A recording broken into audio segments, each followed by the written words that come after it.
Hello and welcome to Game Pass Forever, a standalone segment of the Outside is Overrated podcast. Outside is Overrated is a podcast about gaming, movies, and nerd pop culture. Each month for this segment, we dive into a new game off the Xbox Game Pass lineup as voted on by our Patreon supporters. This segment exists because of the generous support of our backers on Patreon. If you enjoy this content, please visit patreon.com/OiO and pledge at least $2 a month to support the show. Outside is Overrated is presented by Premier Health. Check out their website at premierhealthmn.com. That's premierhealthmn.com. I'm your host, Tom Sidlacek, and joining me tonight are the Hobbybox Joe Burns. Heyo. And Dr. C, the lover of track meets, Casey Aline. Hey, what's happening, everybody? For May's Game Pass Forever game, we played Sid Meier's Civilization 6 by Firaxis. Did I say that right? Mm-hmm. Yeah, I'm good at names. Released in 2016, Civ 6 is the latest entry in a venerated series. It has a Metacritic rating of 88 on PC. I honestly couldn't tell you. I didn't look up what the Xbox Metacritic was. I'm guessing it's probably a little lower, but then again, also, it's probably the type of thing where people were... A lot of reviewers are probably not judging it completely against the PC because they were probably just judging it as, you know, this is how it is on console, blah, blah, blah. But who knows, I guess. Yeah, and I hate Metacritic with a burning, fiery passion, but it at least gives us a number to talk about. A metric. A metric. The core gameplay loop for Civ 6. You start with a single settler. You establish a city slowly, in Casey's case. You slowly expand your empire. You start new cities, gather resources, research science and civics, and vie for several different types of victories with other players. Joey, you put this game up for our monthly vote. What was your history with the Civilization franchise? So I think in some way or another I've played every Civ game since Civ 3. I know I didn't play the original Civ. I don't think I ever played Civ 2. It was around Civ 3 time was when I had started messing around with it. And it's not like I've ever played like the Paul Charchian thousands of hours of Civilization like he'll bring up every now and again. Oh, so we played like 5 games. Yes. Yeah, accurate. But I dabble. I'd put some time. I'd play a few games, and then usually bounce off it, get distracted by something else. But the game in the series that I've probably put the most time into is Civilization Revolution, which was religiously originally released for the PS3 and PS Vita. And I believe I played it on both systems because I think it was like a cross-buy game. I can't remember which one I played it most on, but I do remember it working rather well. It was... so the Civilization Revolution series, I think they've made a second one too, is like a little bit more dumbed down version. It's like a console-ified version of Civilization before they started making it so that you could play the Civ games on console. I think 5 also was on console, and then 6 also. I could be wrong on that. I know 6 is because we played 6 definitely is. Yeah, that checks out. So that's probably the most I played of a Civ game, and then the most I've played of one on PC would probably be Civ 4. I had played a few turns of Civ 6 before this, like maybe 15, 25 turns before bouncing out. Oh, yeah, that's kind of neat. But I got nowhere close to completing a single game. Casey, we'll turn to you. You chose a pretty complicated option for your very first video game, my friend. I know you hated this experience early on. Did it grow on you at all? Unfortunately, no, not really. I was hopeful because I had played this game earlier too, and it just was kind of one of those things where it just never grabbed me. Did you buy it off the charts recommendation? No, I bought it because... It's okay if you did. We're all friends here. I mean, it probably had something to do with it, but I bought it because it was on like mega sale, so I was able to get it on the Switch for like, it was like $9 or something. I'm like, well, this is, like I've heard it's a really good game, super cheap, like I'll give it a go. And yeah, it just, I don't know, it never grabbed me. I couldn't quite get the hang of it, and it was kind of frustrating playing it on a smaller screen on the Switch. I never docked it at the time, so I was just playing it completely handheld with what seemed like kind of wonky controls at the time. So I was hopeful this time around on the Xbox that I would have a little bit different experience. That's really interesting that you didn't like it on the smaller screen. I played a fair amount of this on the Switch, at least 8 hours, and I really liked that experience. Like, it was all handheld for me, too, and I like being able to... We went camping, and I played Civ Camping, which, explains why Outside is overrated. Yeah, of course, yes. But, yeah, I don't know, like... I like to... I should say, like to tease that I overanalyze things, and for the most part, that is true. And this game, I don't know, it's just something about it. Seriously, like it gives me anxiety when I'm playing it. Like there's just so much going on, and at its core, it's fairly simple. But for me, it's like I don't know, and maybe it comes from never playing one of the Civilization games before. Like the struggle in the beginning with like just. Every single leader has different abilities and all the different government systems and all the different bonuses and everything they give you, and trying to manage your food sources and trying to manage your mining sources and trying to like there's just so much going on at any given turn. And thank God it is turn based, because if it was timed, like my mind would have freaking exploded. Like I don't know what would have happened, but yeah, in the end, I always struggle with the same thing. I always overextend myself. I don't specialize in one specific victory condition, which then inevitably causes my downfall, which I hate because I want my Civilization to be awesome at everything. Can't and have it most all, of the dude. time, I know it just I don't know. It's just not how I function. So I can't get past that. And like in the end, I would just realized like, all right, this is where I went wrong, and I would either get super frustrated and just completely restart the level, or like just know that I was going to lose, which I don't know. It's just not a fun way to play a game. A couple of things to poke at there. First off, you would have hated the dynamic timer in the multiplayer with a burning fiery passion, but we'll get into that just a little bit later. Going back to overanalyzing things for a minute, I actually don't necessarily think that you overanalyze things. I think it's amazing how thoroughly you analyze things. Like, I don't think... Sometimes you're slow in turns because your big brain is turning, and I like to give you grief because I keep the action moving. But, like, I don't think that you overanalyze things. I appreciate your analytical skills. Well, thank you. Well, the game's definitely deep, and like the tutorial does a decent job of giving you like the very brass tacks, but there's so much that it really doesn't explain. Disagree vehemently, but proceed. Okay. I'm interested to see what you disagree about with that, but it doesn't explain. It doesn't explain a lot of the nuances that are kind of important when it gets past just starting a game, and so that's the tricky piece of it, and it sort of wants you to learn by trial and error, which it's almost one of those things then where I think you just have to approach like the first time or two times that you play it, similar to certain other video games or board games, where it's like sometimes you just gotta grip it and rip it and see what happens, and then realize what your mistakes are and go back and do that differently the next game through of it, Which is so much easier on different games. Like this game, each round takes forever. You're talking about hours upon hours of gameplay, unless you change some of the settings to tone it down a little bit. So, like, in the beginning, and we're going to get into it too, but, like, when I first started playing this, it was so frustrating for me. Like, I didn't even realize, like, it doesn't even tell you what you're supposed to do with your little settler at first. So you're like, oh, cool, I got a little settler. What am I supposed to do with this? And it's like, oh, I'm just going to explore. Well, by that time, like, pardon me, but by that time, like, the other civilizations around you are already building walls, and, like, it's like, I don't even have a base city yet off my first turn. It's like, are you, like... So that part is, like, super frustrating, and then you're, like, an hour into it before you realize, like, oh, man, I have no shot in this. Well, I'm going to restart, and then I won't do that. But then you're like, oh... I messed up this. It's like, it was so frustrating. It was like, can I make a funny joke? It's a massive learning process. Don't get me wrong. It's like, so every single time I play this game, I'm learning something new. I'm learning something new every single time. Yeah. But I don't want to learn something new in a game that's going to take me 6 hours to complete. So, like, the first time you watch Rudy, do you, like, turn it on and realize that, like, he's never going to make the team and just, like, nope, new football movie now? Any given Sunday, they have to win, right?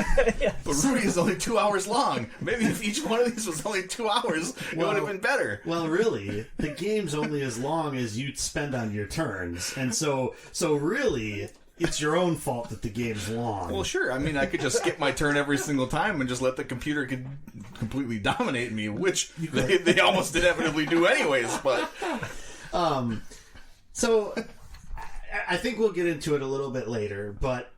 I think there's pieces of it that you can lean on that are there. I just not sure that you notice some of those things. But we can definitely move on and delve into that some more as we dig more into what Civilization is. I played, in preparation for the show, roughly 1,000 turns. And this game really grew on me. Like, I lost 4 hours this afternoon just in the blink of an eye. It's like, oh, crap, everyone's home. I better go upstairs.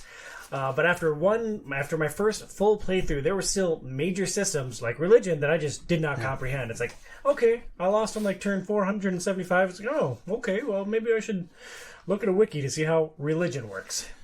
Yeah, well, yeah, religion. I've had good experiences with religion and bad experiences with religion. I'll assume I contributed to the good.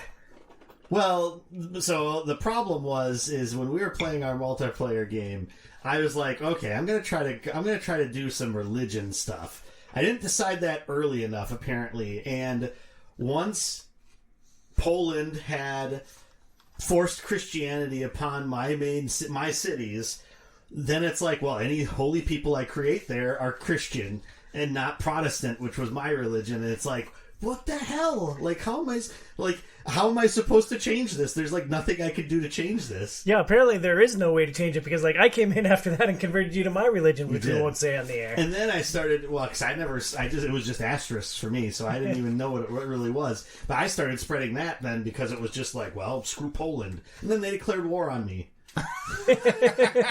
I had no army and Tom had to help defend me. You spread the good word. I had no choice but to defend you. But I was your wall. Let's back up to exploration. The map is made up of a series of hexes. Early on, you were making warriors and slingers to fend off barbarians.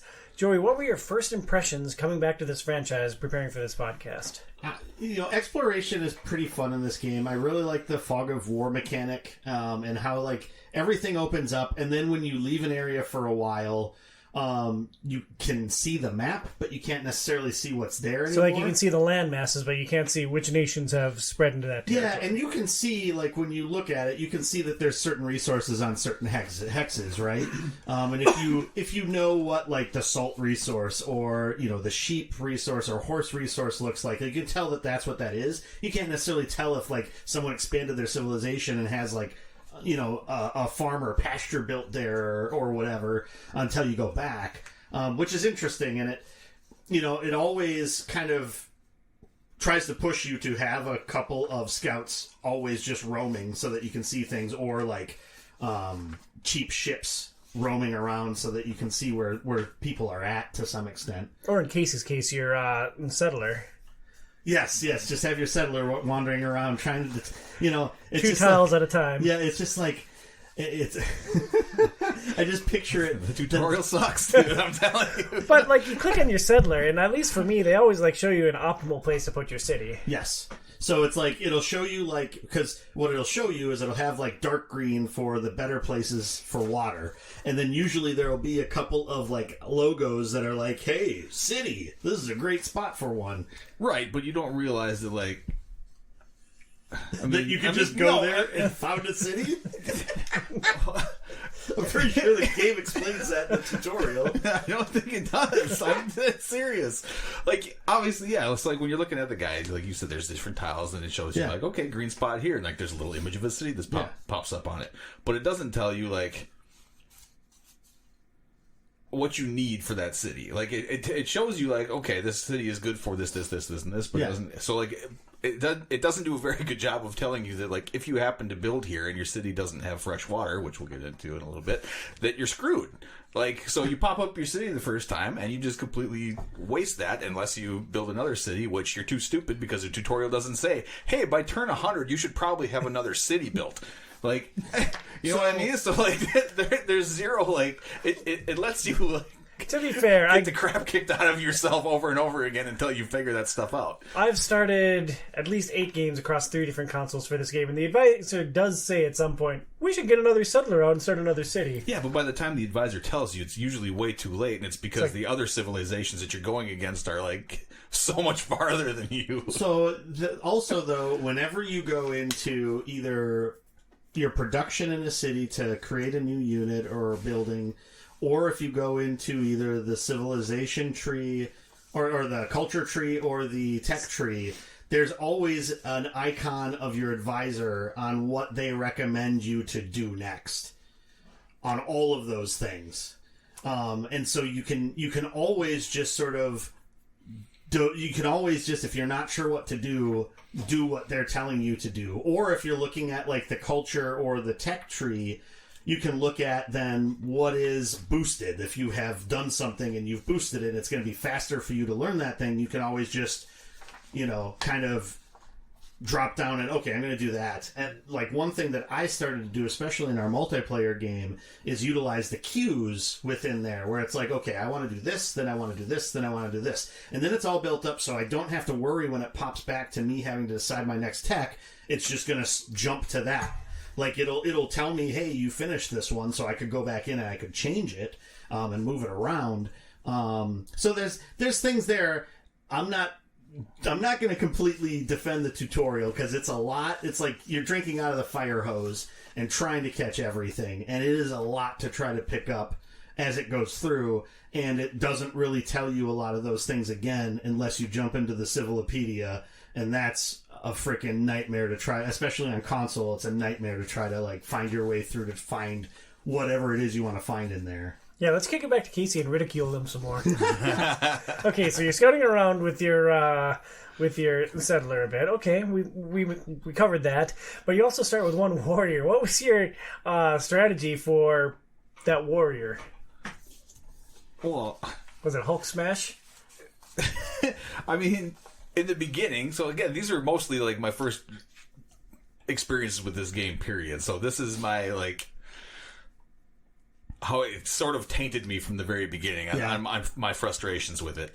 But once you figure it out, yes. And like for me, once I did kind of get a hand out of it, I sort of made the mistake of comparing it to Age of Empires or something, where I just wanted to, yes, militarize everything and build my army up as fast as I could. And what ended up happening is I'm overextending myself, and then my cities don't have enough food, and then my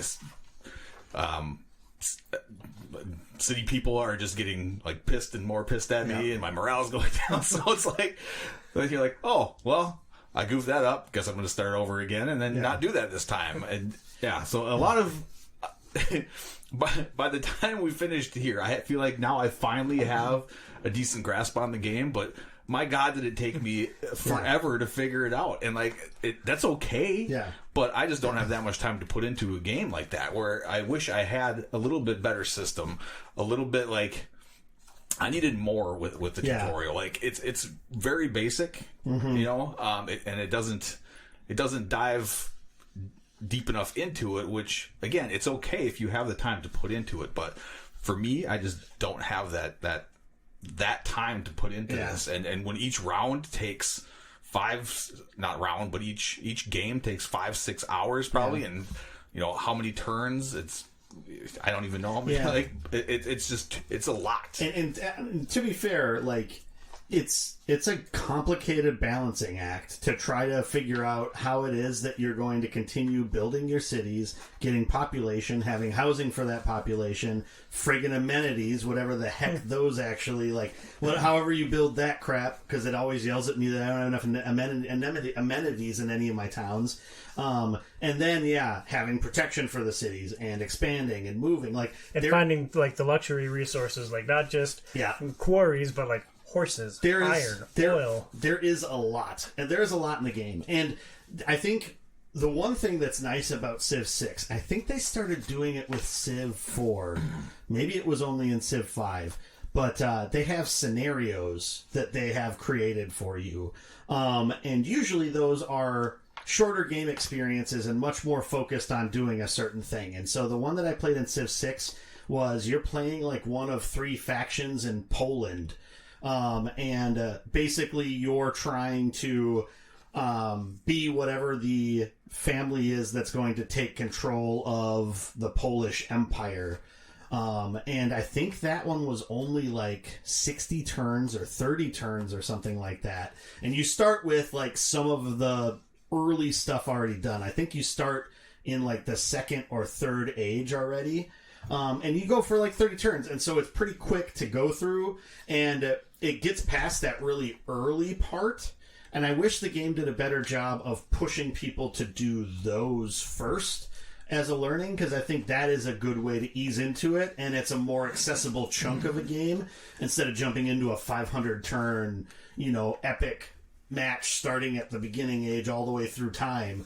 That's a much more easy chunk to be able to bite into and get a little bit more of a handle on the game. Because once you know like how you want to develop things at that point, going back and starting from the beginning, you're like, oh, okay, I want to try to do these things to get to that point where I had that experience before. That does sound like a much better onboarding experience. Absent this podcast, if OiO didn't exist and if I wasn't playing this game to prepare for this conversation, I was playing on Switch. I was a couple hundred turns in. I'm like, oh, well, I'm like dead last in all the victory conditions. I don't have an army. Everything sucks and I'm slow at everything. But it's like, oh, if I didn't have this conversation to prepare for, I would have just stopped playing Civ forever. It's like, oh, okay, well, I suck at this game. That's pretty much what I did in the beginning. Like that's what happened to me. And then now, like when I play it and that happens to me, I don't even continue to 500. I'm like, oh, I'm in dead last. This is going well, so let me just start over and let me try to rebuild and figure out what the heck I did wrong and go from there. So, but that being said, like I'm glad I stuck with it because I had a lot of fun. Even that first playthrough where I lost rather impressively, I did figure out how some stuff worked, and like getting through the whole game is like, oh, all right. Well, I learned a lot for the next run through, and then I started on 2 other additional consoles. Oh, well, I'm in the middle of 3 games that I'll never finish. It's easy to do that. There are so many things to learn and put together in this game. Casey, what was the first major breakthrough that you made in Civ 6? It was fresh water and how important that was. Yeah, I never realized that. And that oceans do not count as fresh water. Well, I built on some oceans, so I'm surprised I didn't have that same issue. Like, I started one game as Japan, and like, Brent, you're in a similar situation. It's like, all right, I'll research ships as quick as I can and get some settlers over onto the mainland. Yep. Yeah, and I think I don't know. I've never had the freshwater problem. Oh, really? Yeah, and so I don't know. Like, maybe you were starting... Were you in a desert? Well, maybe. Okay. Yeah. Well, was it sandy everywhere? Sandy, mountains. Was there anything blue? Dunes? Were there worms coming up out of the ground? I mean, I played a lot of games. So, I mean... This was way back 2 years ago when I played, so I don't remember what it was. But sure. Yeah, and just I just remember getting super frustrated with where I picked my cities and the fact that like I just never seemed to have enough food, water, and like my people were just getting ticked at me constantly because I couldn't keep up, and a lot of that also had to do with the fact that I kept producing military and did you know that there is a builder unit that lets you make things like farms? I do now, yes. Yeah. Yes, I did. I have learned that. It's a useful unit. The other thing too, though, they're like districts in this game, right? Yeah. So like that's something that isn't. Like it explains it very vaguely in the tutorial, but it doesn't explain. So like, hey, you can make some districts now. Exactly. You should do that. Yeah, but it doesn't say like how important the placement of each district is and how your other cities, like you should specialize each city as certain districts. So you don't want to have the same districts in each town because that doesn't make any sense. So you need to almost pick out like, okay, this one's going to be perfect for setting up this district. And you need to have that in your mind ahead of time before you even start building that thing. Yeah. Otherwise, you screw yourself, and then you either lose or have to start over. Yeah, those are the things that it really doesn't explain very well, which I think is a downfall of the tutorial. I think, like, in the tutorial, it just mentions, hey, there's these districts, and they're very important, but it doesn't really go into, like, any sort of idea or strategy around how you want to focus on that, or if it does... It doesn't do it at a time where it sinks in and makes sense because it's not when you're making that decision to build one. Right. Yeah, mostly I just had to figure it out through trial and error. Like, I realized there's one that really boosts your culture because you can build, like, theater and entertainment things, or there's one that really boosts your money, or there's one that really boosts your military. Yeah. Yeah, and it kind of, like, you really have to look at the tile when you're building those things, too, because certain districts get bonuses if you build them adjacent to certain things on the map. So, like, the religion... religious district gets bonuses if you build next to mountains, and like it doesn't like tell you that, but when the tile is there, it'll say like +1 because you're adjacent to a mountain or whatever. Like so if you don't pay attention to that stuff in the beginning, you're not giving yourself that bonus, which is very, very bad for you. Yeah, and that's the thing. There's just so many pieces that all interact with each other, and so especially as a beginner, it makes the game very daunting. So yeah, I 1,000% agree with you on that. Do you think that Casey should have been less of a baby and just played through his games? I probably would have learned more, like in the end, because hey, Burn said it, not me. I'm much better at the what's the first age called? The Stone Age. Is it just Stone Age? I don't remember. But that first age, I'm fairly good at. But yeah, I like when we get to the more advanced ages, it's like, oh, I've only been here like once.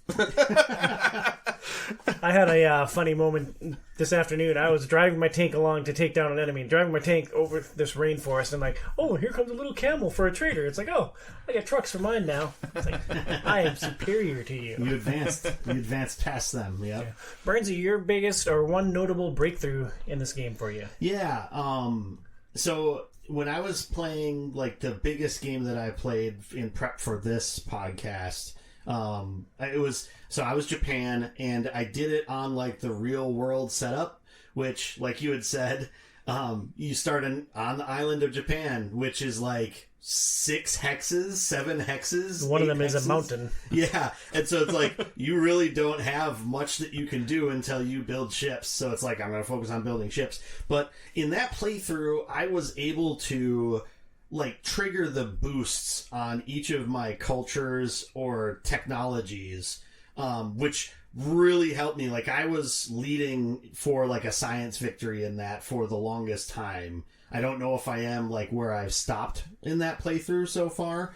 But that helps tremendously. And so it's like, I think that helped me figure out a strategy if I'm focusing on science of like not just looking ahead at what techs am I doing, but what should I be doing now with my production of my cities in order to prepare for that.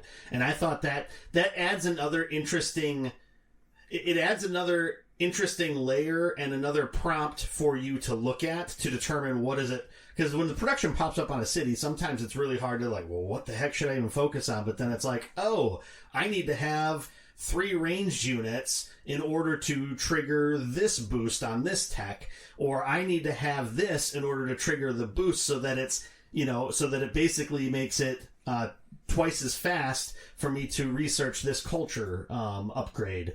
And so I think that was something that was like, oh, okay, so if I can do that, like that helps me lead at that part of the game, which helps to make, and I think building a lot of that stuff that you need to unlock the speedier portion of that also helps with just building a normal civilization that should be somewhat functional.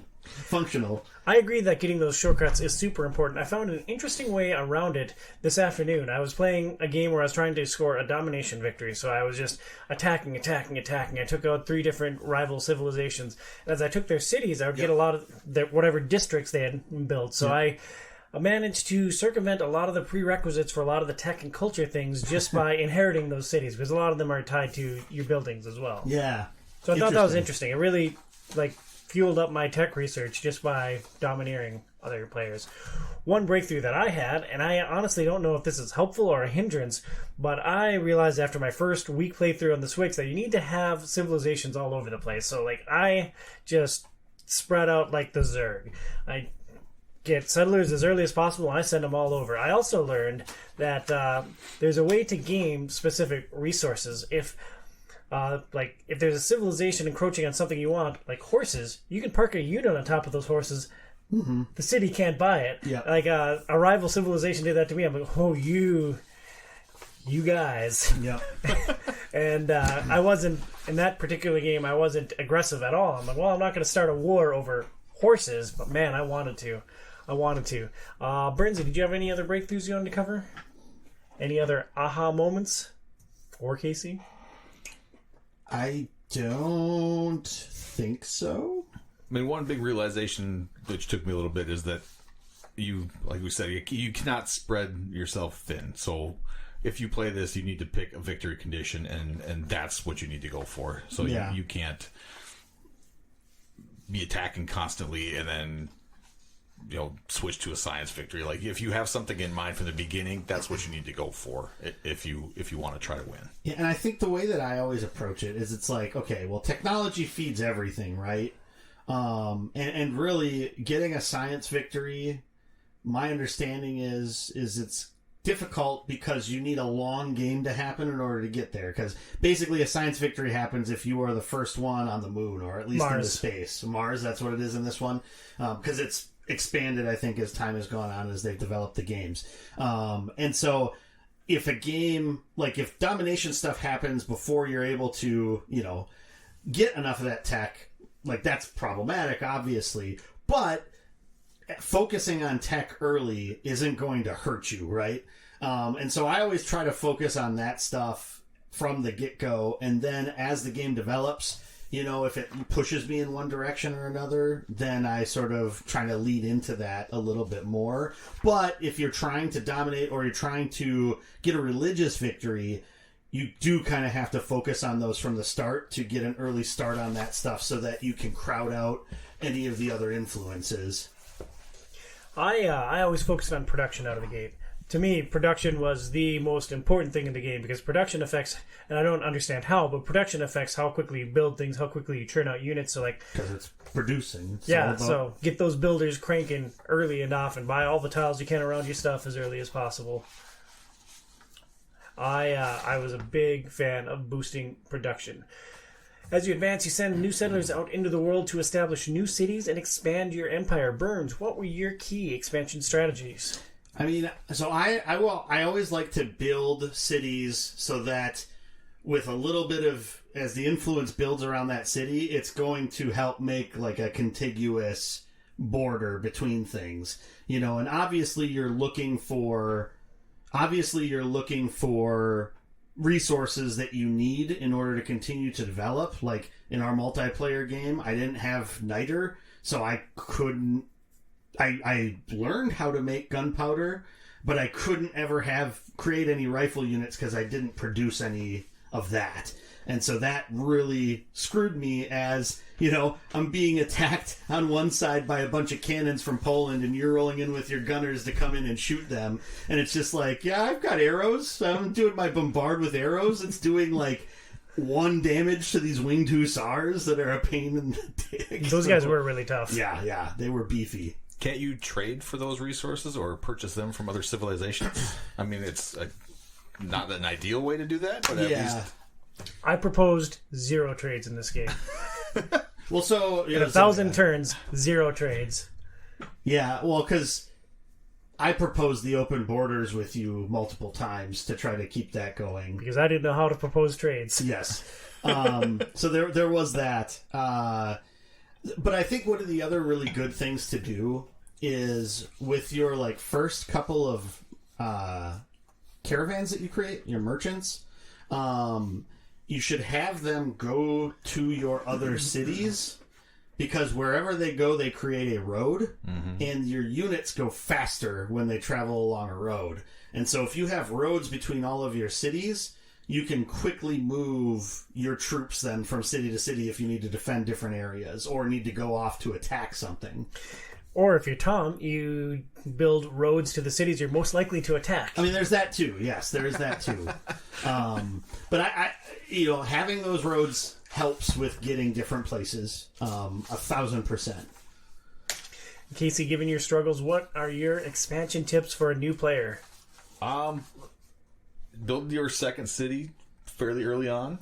And I usually try to pop it up as close to my capital city, my first city, as possible. And try to, when you put it down, pay attention to all the resources that are around it, because you want to give your city the most production value and bonuses that you can early in the game.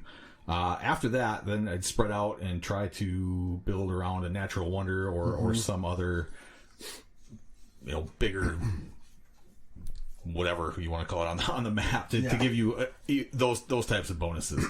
And then also don't forget to attach your soldiers to your settlers as they're wandering around the map where and they get builders. killed or kidnapped. Yes. learn that too. Oh, that pissed me off. Restart. Was it your only settler? No, it wasn't. It wasn't my first one. It was. Lost the game before I even started. Well, then Winner has been defeated by here's the funny barbarians. thing about it. So it didn't kill it; it captured it. So I'm like, dang it! So then I'm like trying to chase it down with my units, and it goes all the way across the other side of the map. So I wasted, I don't even know how many turns trying to chase the stupid thing down. Goes all the way to a barbarian camp that's on the coast, and the barbarian camp had a bunch of ships. So I get close, and I'm like, I got you now. Arrow, arrow, arrow, arrow, arrow. Dead. I'm like, all right, settler's dead. No. Time to start game 47. Yes. Restart. Yeah, learn that one quick. Casey's average turns per game is like 12. He's just like, screw this one, start over. You Probably are more like 100. You are a master of conquering adversity, my friend. I think you have to spread out as far as possible to fuel your production engine. Like, I love getting those settlers out and just finding key resources and parking right next to it. I also played a conquest game, which was kind of interesting. I knocked out roughly 2 3/4 players, and I was in control of, seriously, 20 cities. Like, it was... Which is nice, because you're going to be able to produce a whole lot of things then at that point. Yeah, but it's also, like, unbearable at times, because, like, production's constantly popping up. It's like, what am I focusing on here? What's going on? What districts did I inherit in this crappy city? In that instance, like, though, setting up queues in each of those cities is like a must. As you get later on in the game, setting up production queues and just taking a little bit of time at one point to say, these are the next 3 things I'm creating in this city, and then letting it just do it until it pops up that you need to do something else here now. That would be smart. I was making so much money with that. Like, at times I would just start buying stuff wantonly. Like, I piled up 3,000 gold. It's like, I need to buy some things. Yeah, which is nice. Now, the one thing, I don't know if it does it on computer, but on console, the one, like, frustrating thing with it is that you can't outright buy something if you have things in the queue. Oh, interesting. And I didn't even figure that out until we were playing our multiplayer game. I just thought, like, I was basically just hitting buttons and messing around with things until, like, everything would pop up. And it's the same, it's even for, like, the religious units, which you can't actually build other than just buying them with religion or with faith. And so... basically, if you had a queue built up, and then, I need to build a faith unit, I have to delete everything out of that queue, buy the faith units that I want to buy, and then re-put everything back into the queue. That's one thing that's a bit clunky. I don't know if it's different with the UI that's on a computer or not, but at least on the Xbox, it was pretty clunky. One other tip as you're advancing your civilization that's important to do is to go back into your policies that you have initiated in your government and make sure that they make sense for what you're trying to do on turn 150 compared to when you set it up on turn 20 when you first founded your government. Well, Burnsy, what fell through the cracks there? Because, like, every time you research a new civic, they'll show you that you unlock new things, and usually it opens up the policy tree for you, doesn't it? It does, but a lot of the time... You just blindly click out of it, like, nope. Well, no, the biggest thing is I'll look at what the new one is, and it's just like, well, I don't care about that, and then I'll exit back out. But I don't necessarily look at what I have instituted there. And it's not like it burned me ever, but it's just something that's good to pay attention to, because sometimes you'll have pieces that will be very helpful, right? And then usually if I found a new government that has new different slots, I'll rejigger everything. I think also what is helpful, because it gives you like real quick bursts, is putting in like the policies to add like +2 to your development of a great person. Because the great people, once you get them, as long as you can like fill out what they need to do, can sometimes be huge boons. Like most of them, it's just usually like you got to move them to one of the districts that you already have, and then just basically have them either put a great work there or trigger whatever event they do, you know. But then I had the one where it was like a scientist, and I basically got extra science. It was like 150 science once I trigger it for every mountain that is adjacent to that hex. So it's like, oh, okay, well, where's the spot that I can trigger the most science off? And then that's like one of the times when I had to get you to allow me to go through your city. I should have raised the price on that a little bit.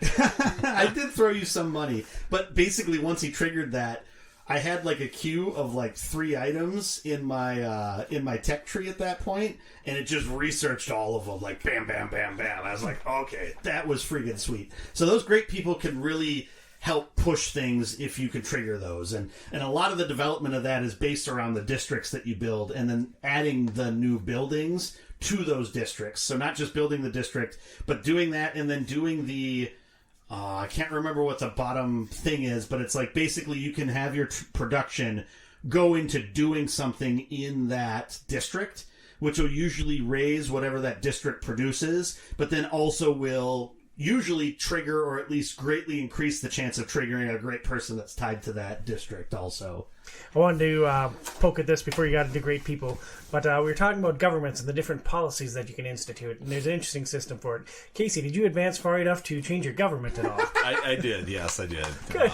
But I will second what you said, because there are times where like you're far down in different ages, and you kind of like you said, I look at it and say, oh, okay, no, that's fine, and then you advance a different age, and the bonus is like you get a production bonus for developing medieval units, and you're like 3 ages past that. It's like, I'm not making medieval units anymore. Why the heck do I have that sitting there?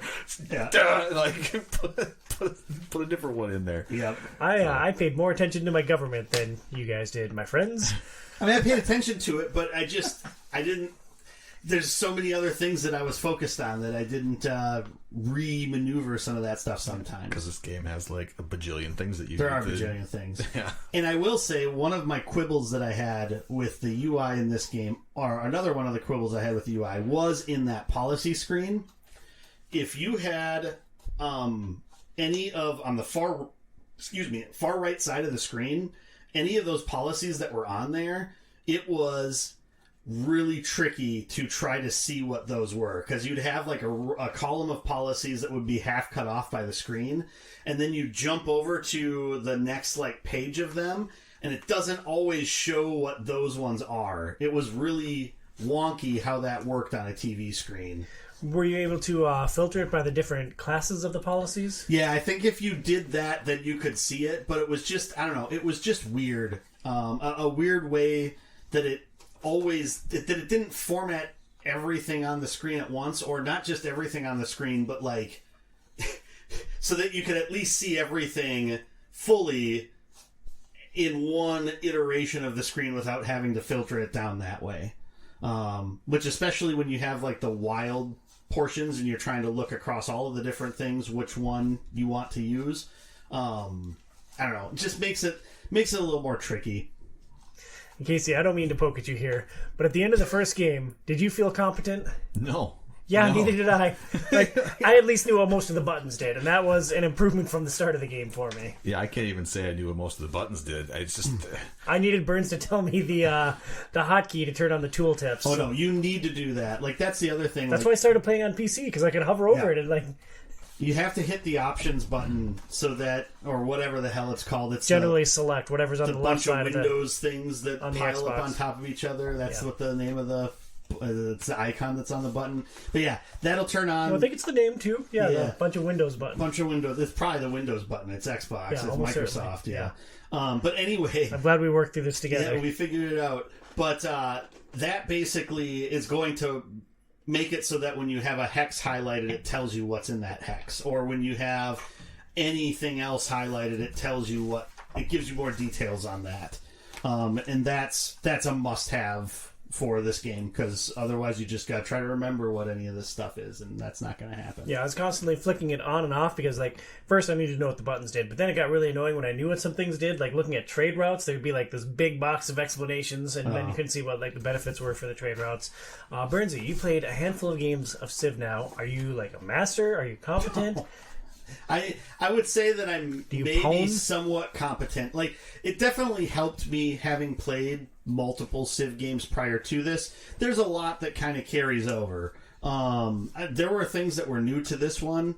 I don't know exactly what those are. Cause Builders were one of them. There used to be workers. Oh, really? Okay. Builders have a limited number of builds in this. You can basically build 3 things with them, and then they're gone. Gotcha. And I think there was... See, that's the thing. It blurs to me as to which iteration of the game introduced the different pieces. And so, I don't know. I think I've played 5 games of Civ 6 now. There's still things that I truly don't understand or know completely how to manage optimally. Well, let me put you on the spot here. What is the most viable track to victory, Burns? What is the tech track of Civ 6? Honestly, I don't necessarily know that there is like one thing. I think so. Conquest things really depend upon how much the computer's going to gang up on you if you become a threat, right? And I think part of that's going to be tied to the difficulty level that you play on. If you play on a higher difficulty level, I bet you Conquest is harder to do. Science is harder because it takes longer. That's probably the one that takes the longest to try to accomplish.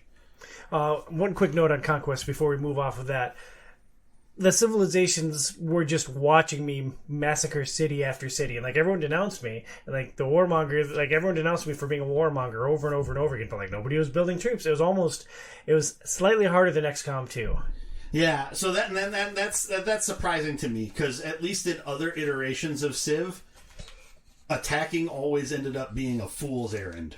And so... And I used the same 6 units for hours and hours. Yeah, and maybe it's because you were... I mean, were you fighting the same types of things, or were you technologically advanced past where they were militarily, and that's what made it easier to dominate through a lot of them? By the end of it, I was technologically superior. But, like, at the beginning, like, when I took down the first other civilization, we were on even footing. Like, he declared war. It's like, all right, great, that's just the opportunity I was looking for. Thank you, neighbor.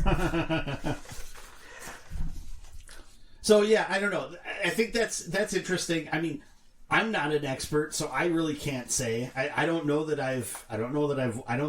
Other than that small scenario of Civ 6, I haven't won a game of Civ 6, so I can't tell you what the best route to victory is. Well, Casey, you definitely started the most games out of the 3 of us. What is the most viable path for victory?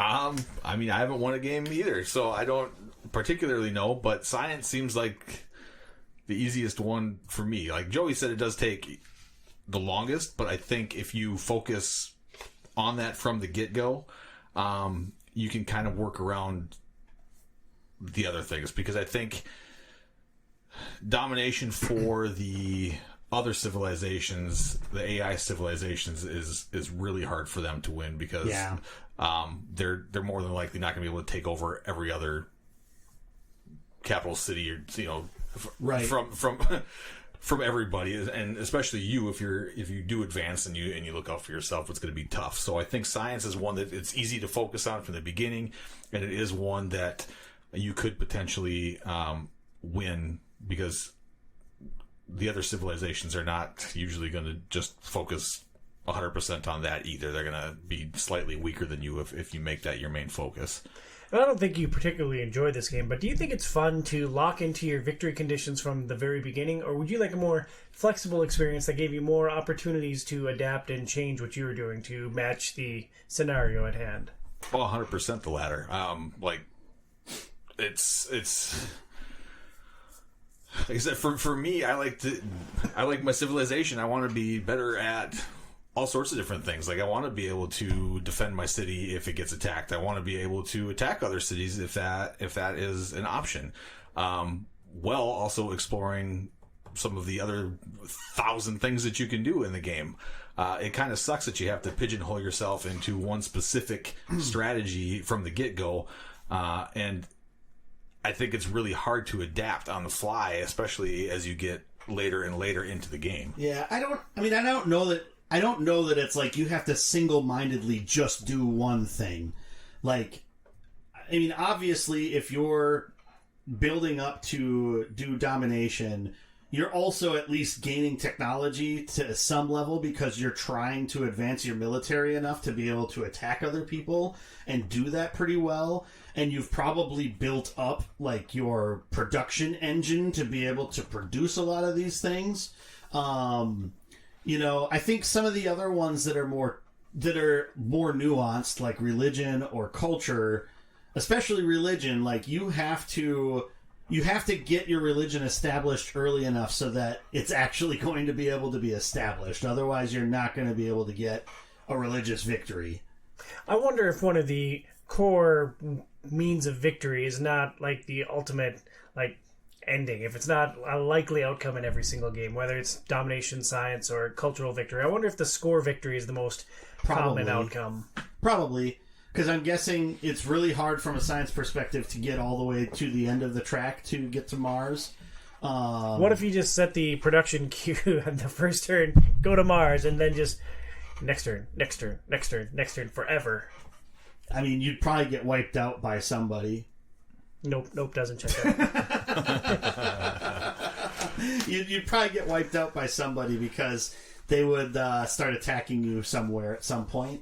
I would think. I thought trying the domination victory was fun. I had a lot of fun rolling my 6 units city to city and just like kicking down all the doors. But I was turned 300 some. I had eliminated less than 3 entire civilizations, and there were still like 7 more to go. Like, yeah, there was no way I was going to actually achieve a domination victory. To get all of the capitals everywhere. I was second in science in that game at that point, but I don't know. I was leading in score, so I was wondering if I was going to pull out the victory that way. Because how many you'd have? You were 300 some in, so you'd have another 100 some turns. Yeah, like 180. Real hard. Yeah. So would that be you just playing on too big of a map maybe for that one to even be feasible? Like if you were on almost a smaller certainly map, like it was a huge be... map with a lot of players. Yeah. So and I think that's also a bit of a trap that new players could fall into. Like you probably shouldn't do a huge map with a lot of civilizations if you're just trying to get through a game and figure things out. Because it overcomplicates things and it makes things a lot more difficult than if you play on a smaller map with fewer opponents. Which, again, like the scenario that I did, was much more focused. And when I got to the end of that, it was still a score victory. It wasn't any of the other things. So that probably is the more common one, which means you have to be scoring points in a lot of the different aspects, not just that one. Yeah, I think there's other things too that come into play too, which is obviously the leader that you choose. Like if you choose, yeah, I never chose. It was always random. Oh, really? Interesting. I'm trying to think of the ones that like. I bet you were Teddy Roosevelt. No, I was. That's the one I can't even think of. It Gilgamesh? gives you the war cart right away. Gilgamesh, yeah. So I played it as him a lot. And you don't, like, it's not his civilization, but you get that war cart right away. And if you want to try to do a domination victory, you don't get warmonger penalties in the early stage. So you can build a whole bunch of war carts and just start rolling. Well, you don't get warmonger penalties if you go to war with an ally's enemy. That too. No, but I'm saying, like, anybody. Like, nobody. So, like, no matter what civilization you are, you don't get war penalties in the. So that's probably why you're like the warmonger stuff wasn't mattering. No, I assure you there were warmonger penalties. Yeah. Okay. As the age advances, then you get it. But if you start early, so like if you are Gilgamesh's civilization, which is the Sumerians, they have that war cart, so you can build a bunch of war carts from the beginning, and you can just start rolling cities, and you don't get warmonger penalties in that first age. We are going to have to pick up the pace here just a little bit, guys. Burns and I played a multiplayer game with our good friend of the show, John Munch. Casey couldn't make it. He was hanging out with his mother. Yep. Burnsy, a couple of things from our multiplayer game. We tried a dynamic timer, which sounded like a good idea, but really it was just frustrating, right? Yeah. No, 1,000%. Second section, we went to a 3-minute timer, and we just clicked when we were done with our turn, and then everything proceeded. That seemed like a much better experience. Yeah. I mean, in that game, we ran into some connection issues, and John ended up getting out of sync and couldn't get back into the game anymore at a certain point. So that was, like, unfortunate. But yeah, the dynamic timer, especially early on, is like, because I think it felt like 30 seconds. I think it was at most 30 seconds at the beginning, which Granted, you don't have a lot to do. It would have been fun to hear Casey lose his mind. In some turns, it wasn't too bad. But then, Like when you just have to click a settler and say, found a city. Yeah. But then you would get to some of those turns where it's like, oh, I have a new tech to decide and a new culture to decide, and production is doing one of my cities, and I have to try to do that in a minute. It's just like, you get done with one of those things and you start going on to the second one and already it's dinging that you have 10 seconds. You're just like, whoa, I ran out of time. Yeah. Or if like I'm trying to like propose something to you and it's just like it takes a while to go into the menu and do that, and it's just like, oh well, I guess I'll have to do that next turn, and it's just Meanwhile, I'm screaming, annoying. Let's go. Yeah. I would have hated that. Absolutely. So that was tricky, and it was still like a little bit frustrating when like the other person would finish right away, and then you're like, well, I got a lot of things to do. Sorry, it's going to take the 3 minutes this time, but meanwhile, I'm yelling, let's go! Yeah, which, I mean, I can tune you out at this point because I've played enough games with you, so. Yeah, and I want to touch on that point in just a second, but you mentioned the wonky connections. Like, we ran into all kinds of connectivity issues, and, like, I don't know if it was an internet issue. The first time it wasn't. Didn't we get dropped out a couple of times and have to reload or re-queue the first session? I thought we ran into multiple connection issues both times. I don't think so. I thought it was mostly the second game that we had issues. But I could be wrong. And I just wanted to point out what a joy it must be to be friends with Tom and to play online games with me, because we're playing this online game. There's a bunch of enemies, and like Burns and I happen to have our civilizations relatively close to each other, and I saw there were 2 iron deposits right next to you. So I did the only logical thing. I built a settlement right on top of yours to try to steal that iron. You got one of them, but I got the other one. Yeah. So. I should have positioned it. I mean, that wasn't my original intent with those settlers, but like what happened with Casey, like the barbarians grabbed him and went running. So I had to chase them down. Fortunately, Poland had like blocked their path, and so they came running back at me. It's like, oh, well, here's some iron right next to Burns. Let's just pop a settler right here and see how long it Poland. I think it was me because I was trying to get that settler from them. Oh, yeah, that was my guy. But then they bounced back towards you, so I was just like, oh, yeah, I scared them back your way. Yeah, thanks. Quick summation, multiplayer fun? Yeah, I'd never played any of the Civ games multiplayer, so it was interesting to try it that way. I don't know if that would be the default. I would need to be much more seasoned with the game, I think, to feel comfortable going into that with anybody outside of, like, just like you or Munch or Casey or whatever. Yeah, like a small group of people. Like, I would not play it like competitively multiplayer with anybody ever, I don't think. Barf. Yeah. Because it's just like, I just don't. I would have to know a lot. I'd have to have a lot of playthroughs and a lot of victories against the AI to feel like, oh, okay, now I'm ready to take on, all these 5 brains out there. Yeah, and like, I don't know what a 5 brain is, but. I don't either. I think I made it up. Oh, nice term. Right, so much of the game is a very individual thing, like looking at what your cities are doing, looking at what your policies are, what tech you're researching. Like, it wasn't a great shared experience. Like, it was nice to talk to you while I was playing Civ. It's like, oh, cool, Burns, I see that Washington is really growing. Great. Yep. Yeah, well, you want to hit that next turn button and let's keep going? Burnsy, how well did the entire Civ 6 experience come together? What was the biggest lessons you learned on this journey? So I think Civ 6 is a good Civ game, but I'm not sure that it's a great Civ game. I'll say it's the best I've ever played. Well, yeah, because it's the only one you've ever played. So, barbarians are interesting. Barbarians haven't been around forever. I don't remember them being in the first game or 2 of Civ that I ever played. To become such a big distraction and frustration and seem to last forever in this game. And just a quick setup, barbarians are units that are not controlled by a player, that are just on the map and there to harry you in the early game settings. Yeah. Which I think it helps push you towards making sure you're developing combat units early on so that you just don't forget to do it. I understand why they're there, and the good thing about them in this game is that when you wipe out a barbarian settlement, you'll get some sort of a bonus.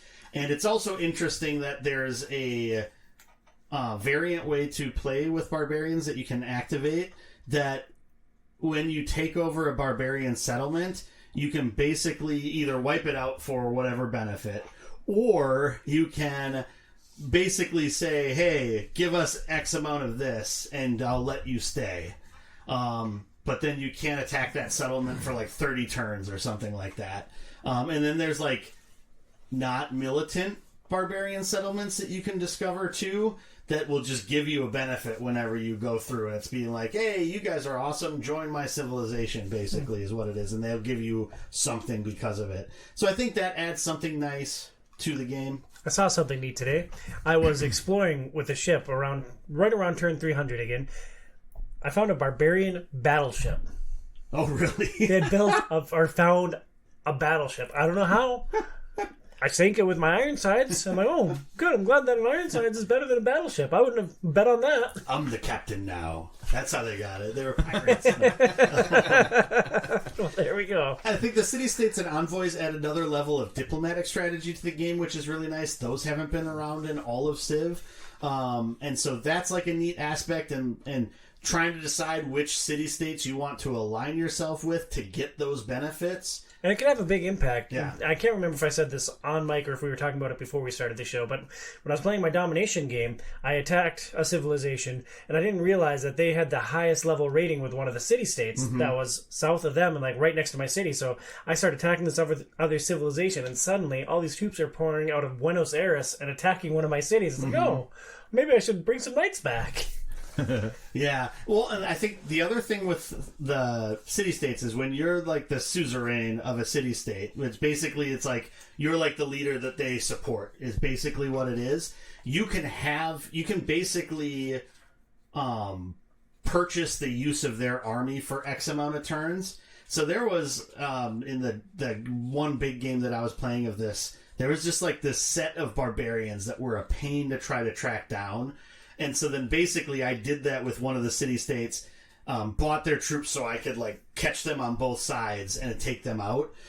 So that was super helpful to have as well. So there's nice things in there. I think on console specifically, the Civilopedia is a pain. There's some UI stuff to get used to. I hated with a passion how it would jump to certain units from time to time. Like, as I was trying to select a different unit, it would jump to another unit. I really didn't like that aspect of it. And the other thing that I really didn't like was if you had told a unit to move past what it could in its one turn, it doesn't move them the rest of the way until you end turn.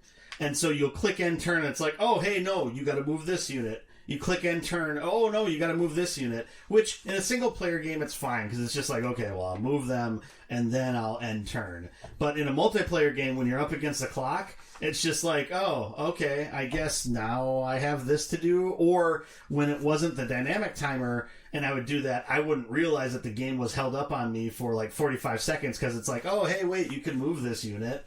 And it would do it at weird times, too. Like, I would click end turn, and it would say, waiting on other players.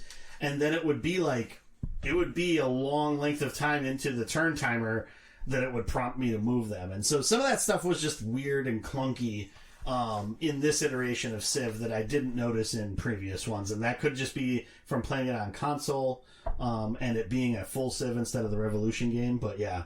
I had that same experience with PC today. Okay. Because I was playing on Epic, and like the same thing with the wonky movement of things, clicking end terms multiple times. They're like, oh yeah, by the way, you have this builder. What are you going to do with this builder? I'm like, I don't know. The same deal. Yeah, and I think the game needs to do a better job of explaining some aspects of it. Like, I don't know. It's basically like you look up amenities and it tells you, oh yeah, amenities are provided by certain different resources, or certain districts. And it's just like, in the Civilopedia, you should give me a list of the frickin' things that do it so I don't have to jump into a wiki to look it up because, I don't know, that's like my pet peeve in a game is when it's just like, other people will do this job better than we can do it, so use other resources. It's just like, no, you created the game, tell me how the game frickin' works. Casey, game of the year for you? Unfortunately, no. That's... if I learned anything, it's just this game, just isn't for me. I think it could be if I put way, way, way more hours and days into this, and eventually it would just click, and I just don't have that time, unfortunately. Like, it's just... Well, just like buy a Switch, graft it into your forearm, and have Civ with you forever. Make sure that the game thing is like sealed shut, so you can't ever. I think the only time that I would play this is like we're going on a road trip to Branson this summer. So like I could grab the Switch, I could throw Civ on, and I could sit in the passenger seat of the car, and I could play Civ for, 4 or 5 hours uninterrupted while we're in the car. Like, that would be a perfect time to play it. You could do that, but in your heart of hearts, Casey, are you going to do that, or are you going to watch Blade Runner on your phone? Probably the latter. Probably not Blade Runner, because I would fall asleep. I would be curious, though, like, before we do the ranking at the end of the year, like, if you put more time into it and it would click, how that would impact where it would sort of rate with a lot of the other games we play by the end of the year. Not saying that you should do that or you need to do that or anything like that.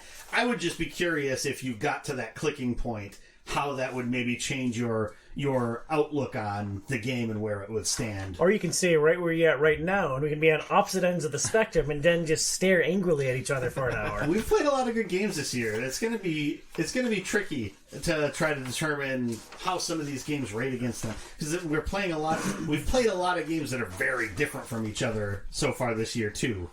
Yeah, hopefully Jedi Survivor will come to Game Pass, and that can rule them all. I found myself longing for an RTS as I was playing this game. Like, I was having fun with my domination and rolling my cannons all over the place and blowing up the cities. I'm like, I just want to play StarCraft. I don't know. I don't know that I necessarily agree with that. I think... I mean, I love, like, Warcraft 2. Like, Warcraft 2 is one of my favorite games of all time. That was, like, a game that really got me into PC games back in the day. Every time I jump into an RTS, like in the last 10 years, it's fun for a bit, and then I'm just like, oh, okay, just try to make as many of these things and roll them in this direction or that direction as possible. Yeah, but like, have you played StarCraft? I have played StarCraft and StarCraft 2, yes. Those weren't as fun to me as Warcraft 2 or Warcraft 3 with like some of the things that it added to the genre. And granted, I have not played a ton of different RTSs since then, but I don't know. I actually think I prefer the Civ type of turn-based strategy as opposed to an RTS. For me, anyway.